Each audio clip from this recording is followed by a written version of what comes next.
Hello everyone, my name is Arvind, legal intern in Lexis and Company for the month of June.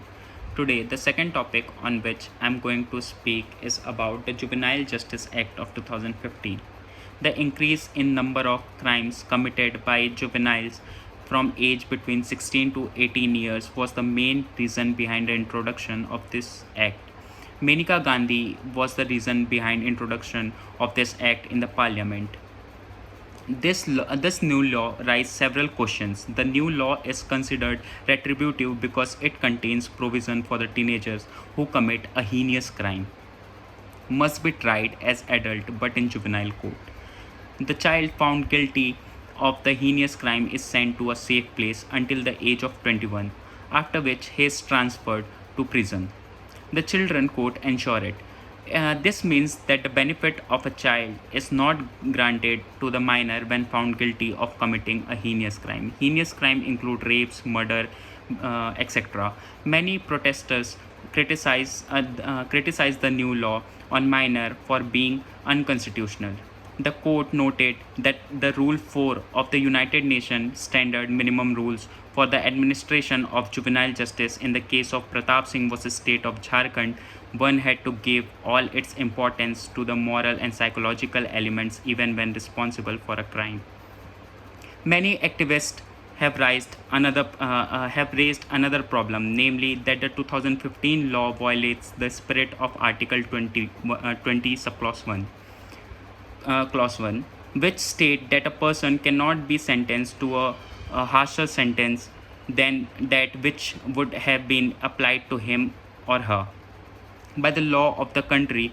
Under the new law, if a sentence minor reaches the age of 21, but if deemed appropriate, the new law determines the spirit of Article 20, Clause 1. Now, let us focus on the silent feature of the Juvenile Justice Act of 2015. Definition of child in need of care and protection was explained.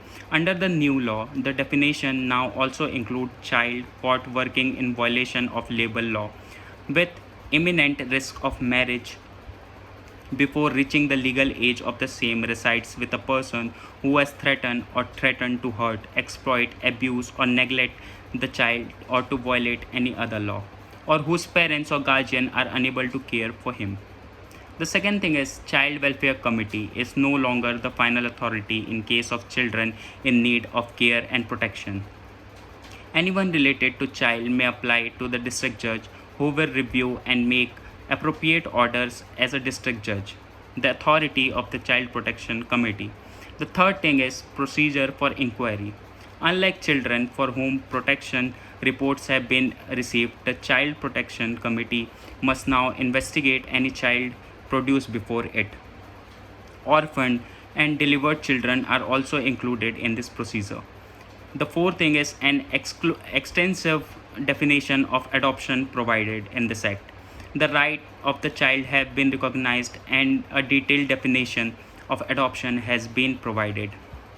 Now let us see what are the two categories of children who are protected under the juvenile justice. Children in conflict with law. So this was firstly introduced in 2015 Act. So let us see what actually is children conflict with law. The new law reinforces the approach of the juvenile justice system to children in conflict with law as well as children in need of care and protection. The Juvenile Justice Act of 2015 redefined the minor in conflict with law into a child in conflict with law.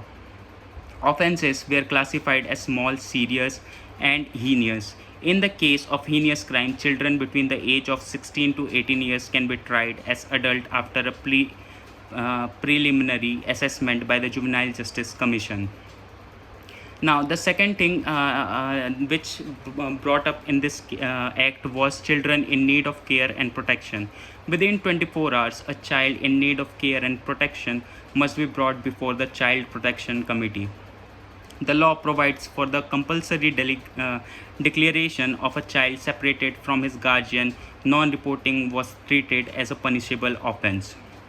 The child in need of care and protection is sent to the appropriate child protection institution and directed by the Child Protection Committee under the direction of social worker within 15 days. a social worker or child protection officer must conduct a social inquiry. At least 20 days a month, the Child Protection Committee meet and district magistrate conducts a quarterly review of the functioning of the Child Protection Committee. So this act brought up a lot of changes in the previous act.